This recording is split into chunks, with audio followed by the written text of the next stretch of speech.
Hi everyone, स्वागत है आपका इस चैनल में जिसका नाम है GS solutions with Ashwin Dubey. आज हम अपनी ज्योग्राफी सीरीज़ को आगे बढ़ाते हुए जो मिस्ट्री सीरीज़ पृथ्वी के चेहरे के डेवलपमेंट की हमने शुरू की थी उसको हम ख़त्म करते हैं। हमने देखा था कॉन्टिनेंटल ड्रिफ्ट थ्योरी क्या होती है और सी फ्लोर मैपिंग क्या होती है, और इसको आज हम आगे बढ़ाते हैं। और आगे बढ़ने से पहले कुछ ऑब्जर्वेशंस हैं जिन पे हम नज़र डालते हैं जो कि सी फ्लोर मैपिंग की वजह से सामने आए थे। सबसे पहले तो हमने देखा कि जो सी फ्लोर है या सागर का तल है उस पे रिजेस हैं या कटक हैं, और इनके आसपास वोल्केनिक इरप्शंस या फिर जो ज्वालामुखी उद्गार है वो बहुत ही आम बात है। मिड ओशनिक रिज या मध्य महासागर कटक के दोनों ओर पाई जाने वाली जो चट्टानें हैं उनमें है समानता, देयर आर सिमिलैरिटीज। ठीक है। ओशनिक क्रस्ट या महासागरों के नीचे पाई जाने वाली क्रस्ट लेयर की जो चट्टानें हैं वो कम एज की हैं। किसके मुकाबले? कॉन्टिनेंट्स या महाद्वीपों पे जो चट्टानें पाई जाती हैं उनसे ये यंगर हैं। ठीक है। और सबसे इम्पॉर्टेंट, जो सेडिमेंट्स हैं ओशन फ्लोर पे वो बहुत ही पतले हैं, पर अगर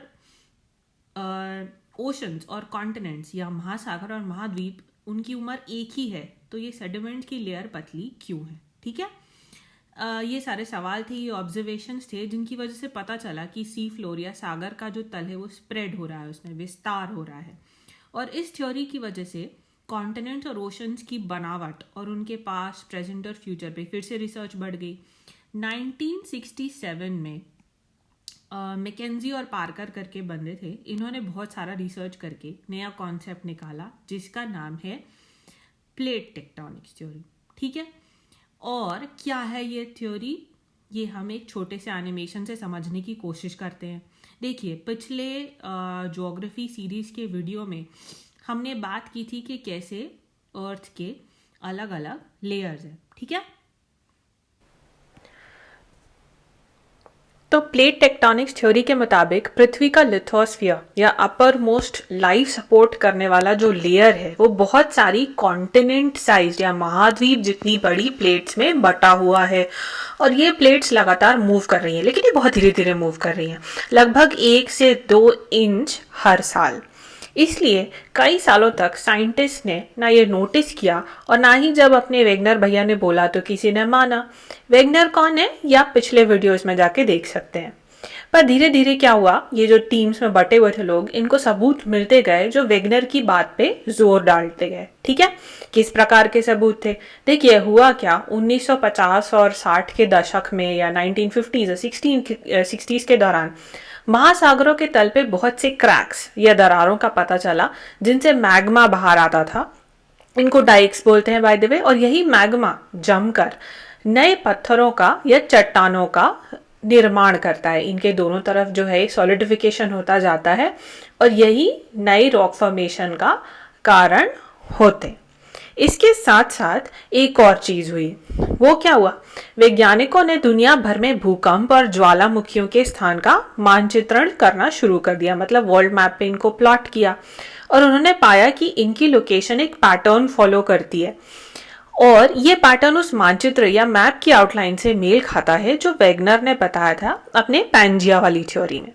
और अगली थ्योरी, अगला एग्जाम्पल तो आपको याद ही होगा जो फॉसल वाला एग्जाम्पल था या जीवाश्म एविडेंस की हम बात करते थे कि कैसे ट्रॉपिकल या उष्णकटिबंधीय इलाकों में होने वाले या पाए जाने वाले जीवों के फॉसिल्स हमको ऐसी जगहों पे मिले जहाँ पे उष्णकटिबंधीय मौसम कभी था ही नहीं, जैसे कि अफ्रीका एक्सेट्रा में हमको मिले बहुत सारे जीव, जिससे पता चला अफ्रीका पहले किसी बड़ी कॉन्टिनेंट पैंजिया का हिस्सा रहा होगा। तो इतने सालों के रिसर्च और ऑब्जर्वेशन के बाद सब बोले कि हाँ, वेगनर जो थे वो सही बोल रहे थे, सब टीम वेगनर में शामिल हो गए। और इसके साथ साथ ये भी हुआ कि इस पे रिसर्च फिर से चालू हो गई कि कैसे बने, और इसी के लिए आई प्लेट टेक्टोनिक्स थ्योरी। तो क्या है ये, कैसे काम करती है ये थ्योरी है, ये प्लेट टेक्टोनिक्स वाली जो बात है, इसको हम देखते हैं। होता क्या है, ये जो बहुत बड़ी बड़ी मैसिव लिथोस्फेरिक प्लेट्स हैं ये अलग अलग तरीकों और डायरेक्शंस में मूव कर रही हैं, और इस मूवमेंट के दौरान ये आपस में कैसे इंटरैक्ट करती हैं इससे पृथ्वी पे बहुत फर्क पड़ता है। अच्छा, जहां पर ये प्लेट्स आपस में मिलती हैं उसको बोलते हैं प्लेट बाउंड्रीज या सीमाएं। ये जो सीमा है, ये प्लेट बाउंड्रीज हैं, ये कितने प्रकार की होती हैं? ये 3 प्रकार की होती हैं।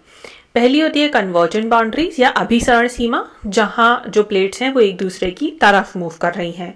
दूसरी होती है ट्रांसफॉर्म या रूपांतर सीमाएं, जहां दो प्लेट्स एक दूसरे को स्लाइड करती हुई मूव करती हैं। और तीसरी होती है डाइवर्जेंट या अपसारी सीमाएं, जहां दो प्लेट्स एक दूसरे से दूर या एक दूसरे के ऑपोजिट डायरेक्शन में मूव कर रही होती हैं। इनको एक एक करके देख लेते हैं। सबसे पहले देखेंगे कन्वर्जेंट। तो जब दो प्लेट्स एक दूसरे की तरफ आती हैं और जब ये आपस में भिड़ती हैं तो दो पॉसिबिलिटीज या संभावनाएं हैं। पहली ये कि एक प्लेट दूसरे के नीचे धंस सकती है। इसको बोलते हैं, जो ये एरिया है जहां ये एक प्लेट दूसरे के नीचे दब रही है, उसको बोलते हैं सबडक्शन जोन या फिर प्रविष्ठन क्षेत्र। और जितना नीचे ये प्लेट धंसती जाएगी उतना जोर या दबाव पैदा होगा, ठीक है। और उस इलाके का जहां पर ये प्लेट्स एक दूसरे से भिड़ी और दूसरी नीचे गई है, वहां का इलाका पिघलेगा और मैग्मा बनेगा। और ये मैग्मा लावा बनकर ऊपर की ओर आएगा और यहां पर बनेगा क्या? एक ज्वालामुखी, ठीक है, या फिर वोल्केनो, ठीक है। इन प्लेट्स का एग्जाम्पल सबसे अच्छा है रिंग ऑफ फायर, जो एक्टिव या सक्रिय ज्वालामुखियों का एक चक्र है जो प्रशांत महासागर या पैसिफिक ओशन को घेरा हुआ है, ठीक है। अच्छा, सबसे बड़ी बात, जब ये प्लेट्स दूसरी जो पॉसिबिलिटी है वो ये है कि आपस में टकराएं और इनकी ऊपरी परत जो है वो फोल्ड हो जाए या फलित हो जाए इस प्रकार से, और पर्वतों का निर्माण हो।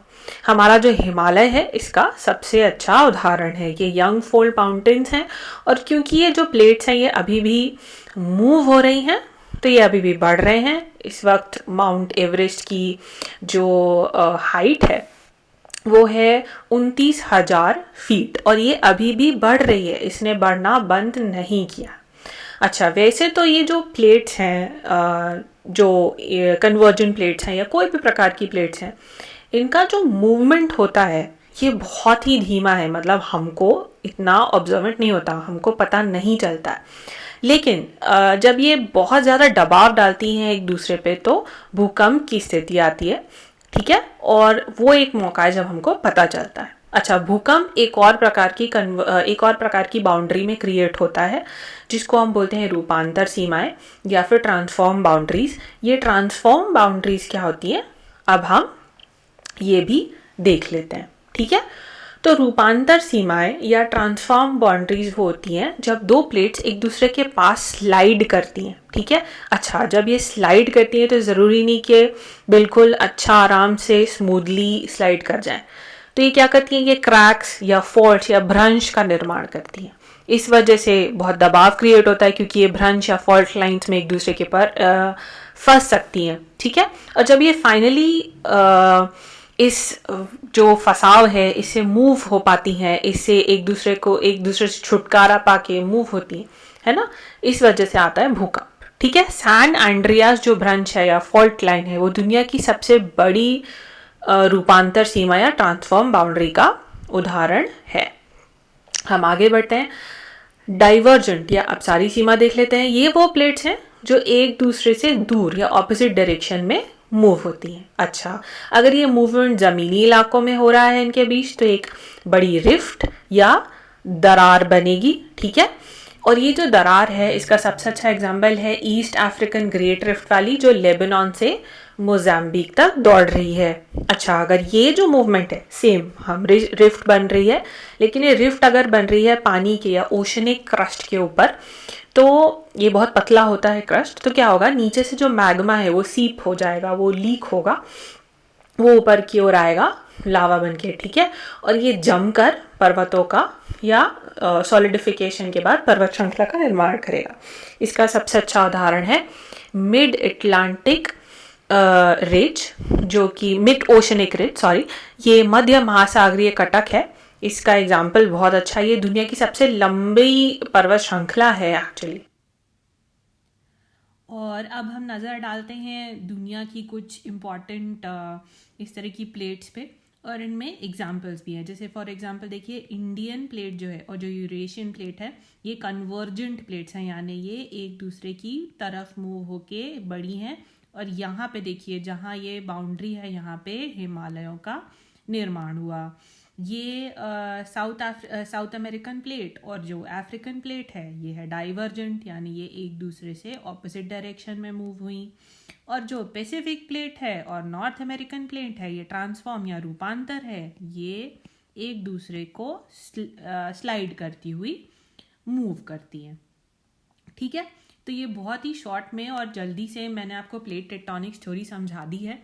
अब इसके बाद हम थोड़ा फैक्चुअल ज्योग्राफी और ऐसी ज्योग्राफी जिसपे प्रॉपर क्वेश्चंस आते हैं उस पे पहुंचेंगे। ठीक है, ये बेसिक्स आपके लिए समझना ज़रूरी थे आगे बढ़ने के लिए। नेक्स्ट टाइम हम इंडिया की फिजिकल ज्योग्राफी कवर करना शुरू करेंगे। ठीक है, तो stay tuned until we meet next time.